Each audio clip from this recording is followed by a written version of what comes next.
हाय, hello, नमस्ते. मी सावित्रा खडाखडे या चॅनलमध्ये तुम्हा सर्वांचं खूप खूप मनापासून स्वागत करते. आय होप की तुम्ही सर्वजण मस्त आणि मजेत असाल. तर कालच्या व्हिडिओला दिलेल्या प्रेमासाठी खरंच मनापासून खूप खूप थँक्यू. तर चला तर मग आजच्या व्हिडिओला सुरुवात करूया.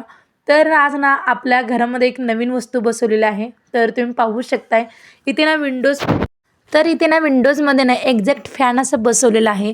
तर हा फॅन ना खूप म्हणजे खूप चांगला आहे आणि याला ना इलेक्ट्रिक फॅनसुद्धा म्हणतात. तर इथे ना तुम्ही पाहू शकताय मनी प्लांटची ग्रोथ ना खूप छान होते. तर पहिल्यांदाच मी मनी प्लांट लावलेला आहे. तर बघावं म्हटलं पहिल्यांदा बॉटलमध्ये ठेवून ना त्याला मी मनी प्लांटची ग्रोथ चांगल्या प्रकारे करून घेते. आणि इथे ना हा इलेक्ट्रिक फॅन आहे ना आपल्या घरातील म्हणजे घरामधील ना बाहेर म्हणजे दुर्गंधी जे आपण फोडणीचा म्हणजे वास वगैरे असतो आणि घरातली वाफ वगैरे ना बाहेर फेकली जाते. आणि आपण किचनमध्ये जे भाज्यांचा वगैरे ना फोडणीचा वास येतो ना ते सुद्धा बाहेर फेकलं जातं आणि बाहेरची शुद्ध हवा आपल्या घरामध्ये ह्याची एंट्री होते. तर हा ना खूप म्हणजे खूप चांगला आणि स्वस्तातला फॅन आहे. याला इलेक्ट्रिक फॅनसुद्धा म्हणतात आणि एक्झॅक्ट फॅनसुद्धा म्हणतात. तर ही वस्तू बसवली होती नवीन म्हणून मला तुमच्याशी शेअर करायची होती. तर खूप छान आहे. तुम्ही पण तुमच्या विंडोजमध्ये किंवा भिंतीला ना अशा प्रकारे फॅन बसवून घ्या आणि याच्या ना थंड आणि असं खूप छान असं ना त्याचा थंड आणि ओलावा असं ना वारा येतो. तर मला फार आवडलं बरं का ते एक्झॅक्ट फॅन. आणि हे आहोंची आयडियाज होती. मी नको म्हणत होते फॅन बसवला, पण आहोंनी खूप छान हे फॅन बसवलं आणि इतकं छान वाटलं ना मला. खरंच किचनमध्ये ना मी स्वयंपाक करते ना हे सुद्धा कळत नाही आणि मला असं जास्तीचा ना त्राससुद्धा होत नाही. कारण गरम होत असलं तरी पण ना हा एक्झॅक्ट फॅन लावल्यामुळे ना वारा येतो आणि बाहेरची हवा शुद्ध आपल्याला भेटते. तरी त्याने मी किचन ओट्यावरती ना किचन वगैरे स्वच्छ धुवून घेतलं होतं आणि त्याला शेगडीची पूजा पण केली. तर इथे बघा मी कवटाची बर्फी बनवली होती ना त्याला मी थोडंसं ना पावडर लावलेली आहे. म्हणजे आपली सॉरी पावडर म्हणजे ना मी साखर मिक्सरला वाटून घेतले तर त्याची पिठी साखर बनवली. तर इथे ना थोडंसं मी पिठी साखर लावलेली आहे कारण एकमेकाला ह्या वड्यात चिटकणार नाहीत म्हणून मी नंतर ना डब्यामध्ये वगैरे भरून ठेवल्या. आणि इथे ना सकाळ सकाळी आज गरमागरम नाश्त्याला ना थालीपीठ बनवलेलं आहे. तर खरंच खूप दिवसांनी थालीपीठ बनवलं आहे. तर आई इथे ना छान अशा ना थालीपीठ बनवायला घेतलेलं आहे. एक 7 याचे उंडे झाले आणि गरमागरम ना याचे आता थालीपीठ खायला ना खरंच खूप मजा आहे.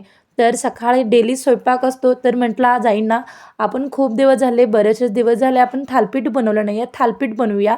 तर याच्यामध्ये ना जास्तीचं काय अवघड नाही. तर बेसन पीठ घेतलेलं आहे 1 वाटी आणि 2 वाटी ज्वारीचं पीठ आणि 1 वाटी गव्हाचं पीठ घेतलं. आणि मूग शिजवून घेतली होती ते मूगसुद्धा ह्याच्यात ॲड केलेले आहे मी. आणि थोडासा कोथिंबीर, जिरं आणि थोडासा ओवा, लाल तिखट आणि कोथिंबीर टाकून ना मी हे पीठ मिक्स करून घेतलेलं आहे. तर इथे ना गरमागरम ना थंडीमध्ये ना सर्व करायला खरंच खूप भारी आणि टेस्टी लागतं आणि दह्यासोबत हे ना अप्रतिम हा थालीपीठ. आणि बऱ्याच दिवसांनी आम्ही थालीपीठचा बेत बनवलेला होता. तर आई लाटून देत होते, मी भाजलं आणि आम्ही सर्वजण बसून ना सकाळचा नाश्ता घेतला आणि दह्यासोबत ना खरंच खूप भारी लागलं बरं का. आणि लहानपणीची आठवण झाली कारण लहानपणी ना माझी आईसुद्धा नेहमी सारखं बनवायची थालीपीठ. तर आता ना सकाळचा नाश्ता झाला आणि आता चला शौर्यला ना मला रेडी वगैरे करायचं आहे आणि शौर्यला थोडीशी भेंडीची भाजी बनवलेली आहे आणि चपाती बनवलेली आहे. कारण आमच्या शौर्यला ना फक्त भेंडी मेथी आवडते म्हणून मी त्याच्या टिफिनसाठी ना मेथीची भाजी आणि भेंडी बनवते. पण आज भेंडी बनवली होती. तरी ते मी शौर्यला रेडी करायला घेतलेलं आहे. तरी ते त्याला युनिफॉर्म वगैरे वेअर केला आणि नंतर ना डोक्याला तेल लावून थोडंसं विंचून वगैरे घेतलं आणि त्याला कसं होतं माहिती आहे का, कंगवा करायला नकोसं वाटतं कारण ते थोडंसं कंगवा ना लागतो, मम्मा नको नको करतो. पण स्कूलला जाताना ना खूप म्हणजे खूप घाई असते बरं का आमच्या शौर्याची. आणि त्याला माहिती आहे मी कॅमेरा ऑन केलेला आहे म्हणून सारखे तो ना कॅमेऱ्याकडे पाहतोय. आणि ते ना त्याला पावडर वगैरे लावून घेतलं आणि त्याला चंद्रकोर फार आवडतं आणि म्हणून मी ते ना शौर्याला ना मी चंद्रकोरसुद्धा लावते. डेली मी त्याला ना चंद्रकोर लावते कपाळावरती.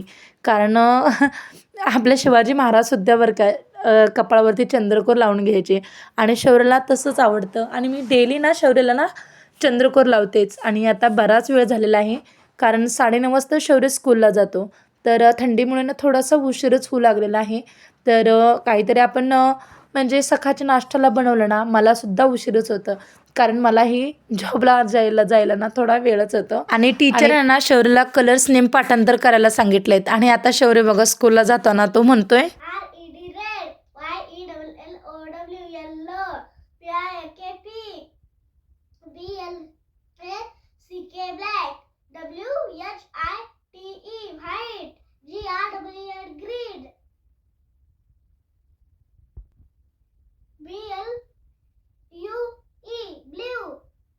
आणि सकाळी जाताना त्याला आठवतं, मम्मा मला हे होमवर्क सांगितलं, ते होमवर्क सांगितलंय.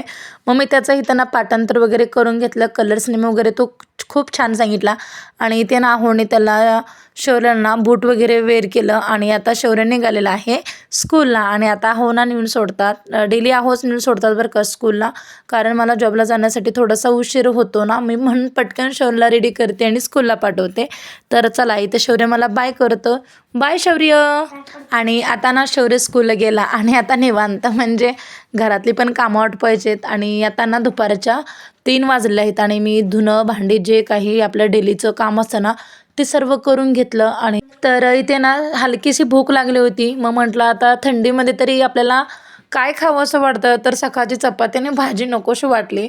मग म्हटलं आता चला थोडंसं चटापटा काहीतरी ना कच्ची भेळ बनवूया. म्हणून मी इथे चिरमुरे घेतले आणि थोडंसं लाल तिखट, कोथिंबीर आणि फरसाण आणि वरून थोडंसं लिंबू आणि थोडंसं ना मसाला वगैरे टाकून घेतला. कारण कच्ची भेळ बनवायची होती. आणि वरून थोडंसं ना मी लिंबू जास्तीचं पिळलेलं आहे, टोमॅटो, कांदा आणि कोथिंबीर टाकलेली आहे. तर चला पटपट ही आपली कच्ची भेळ तयार होते. तर माझ्यासाठी, आऊंसाठी आणि शौर्यासाठी मी तयार केलेलं आहे. तर आई आणि बाबासुद्धा बाहेर गेलेले आहेत. बाहेर म्हणजे एक कार्यक्रम आहे तिकडे गेलेले आहेत म्हणजे बाबा आणि आई. तर इथे ना मी थोडंसं कच्ची भेळ बनवली. कारण ओली भेळच बनवा म्हटले होतं, पण सकाळी ना काहीच भिजू घातलं नव्हतं, चिंच गूळ वगैरे. म्हणून मी ना इथे कच्ची भेळ बनवलेली आहे. खूप छान आणि टेस्टी लागते बरं का. आणि झटपट होणारा ही कच्ची भेळ. तर इथे ना आम्ही टी व्ही पाहत ना इथे आम्ही कच्ची भेळ खातोय. आणि कांदा चिरल्यानंतर बघा माझे डोळे कसे झालेले आहेत. पूर्ण पाणवल्यासारखं वाटतात. कारण ही कच्ची भेळ खायची कसं तर होऊ द्या, पण माझा पूर्ण चेहरा ना त्या कांद्याने ना आणखीन मला ना असं त्रास होतोय कांदा चिरून. तर चला आता इथे ना आम्ही भेळ वगैरे खाल्लो. आणि नंतर ना इथे चहा बनवायला घेतलेला आहे. तर भेळ खायचं झालं ना एक गरमागरम चहा बनवा म्हटलं आहोंनी. तरी ते मी दूध पण गरम करायला ठेवलं. आणि ते ना चहा पण बनवलेला आहे. आणि थंडी तरी भरपूर असल्यामुळे ना आपली चहाची सवय नसताना सुद्धा ना थंडी जर वाढली ना आपल्याला चहाची सवय हमखास लागते. मी तरी डेली म्हणते आज सोडावं चहा, उद्या सोडावा, पण चहा सोडणं काही होत नाही आहे, असं झालेलं आहे या थंडीमुळे.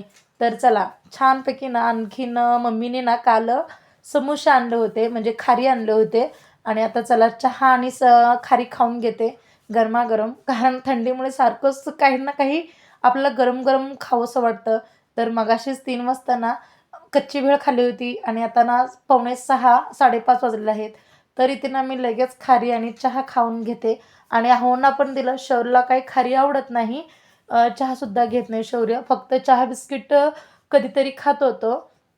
पण डेली ना असं आपण बेकरीचे मुलांना देणं योग्य नाही. म्हणून मी पण जास्तीचं ना शौर्यला चहा बिस्किटं देत नाही, कधीतरच देते. तर इथे बघा सायंकाळच्या ना 5:30 वाजलेले आहेत. तर आईनं इथे शेंगा वगैरे भाजून चुलीवरती घेतल्या आणि लगेच स्वयंपाकाला घातलेला आहे. तर भरपूर थंडी सुटते ना बाहेर, मग बाहेर चुलीपाशी आसरा वगैरे नाही आहे. मग आईने ना लगेच नाही ते भाकरी बनवल्या चुलीवरती. तर इथे माझी भाजीची तयारी चाललेली आहे. तर भरपूर लसूण सोलून घेते मी आता भाजी करण्यासाठी. तर लसूण काहीच नव्हता, तर आता मी एक 2-3 गड्डे ना लसणाचे सोलून घेते. तर मम्मीने ना काल हरभऱ्याची भाजी आणली होती गावाकडून, छान अशी ताजी फ्रेश. आणि यंदा ना मी हरभऱ्याची भाजी पण खाल्ली नव्हती. तर आईने आणलेली आहे ताजी फ्रेश अशी भाजी हरभऱ्याची. तर चला आई बाहेर भाकरी बनवता येत ना तोपर्यंत इथे मी गरमागरम ना इकडे आपली भाजी बनवून घेते. तेल टाकून घेतलं 2 चमचा आणि भरपूर सारं ना लसूण टाकलेलं आहे आणि मिरचीची पेस्ट. तुम्हाला जर मिरचीची पेस्ट टाकायची नसेल तर तुम्ही स्किप करू शकता. तर इथे ना मी भरपूर सारं लसूण आणि मिरचीची पेस्ट टाकली. आणि ते ना मी ओली ताजी फ्रेश अशी ना आपल्या गावाकडची आणि आपल्या शेतातली ना हरभऱ्याची भाजी होती. आणि आता चला ही छान भाजी बघा, आता कढई भरून भाजी दिसते, पण ही नंतर ना भाजी झाल्यानंतर ना थोडीच भाजी बनते बरं का. तर दिसायला तर ना कढई भरून दिसते, पण खायला बसलो तर ना पोटसुद्धा भरत नाही. म्हणजे आणखीन भाजी हवी अशी वाटते. आणखीन इथे बघा खूप छान लागते बरं का हरभऱ्याची भाजी. आणि इथे ना मी चवीपुरतं मीठ टाकलं, कारण मला हातानेच ना मीठ टाकणं अंदाज कळतं. मी चमच्यानं वगैरे जास्तीचं नाही टाकत मीठ भाजीला वगैरे, कारण हाताचेच तो अंदाज बसलेला असतो. चवीपुरतं मीठ टाकून घेतलं आणि याच्यावरती एक थाळी झाकली आणि एक 5 मिनटं मी याला एक वाफ काढलेली आहे. आणि वाफेमध्ये ना भाजी मिठानेच ह्या भाजीला पाणी सुटतं. आणि अगोदरच ना ही हरभऱ्याची भाजी आंबट ओली असते ना, त्यासाठी ना खरंच खूप छान आणि टेस्टी ही भाजी लागते आणि आपल्या आरोग्यासाठी पण चांगलं आहे. तर इथे ना मी थोडंसं शेंगदाण्याचा कूट ॲड केलेला आहे हरभऱ्याच्या भाजीला. तर इथे तुम्ही पाहू शकताय खूप छान इथे ना आपली हरभऱ्याची भाजी तयार झालेली आहे.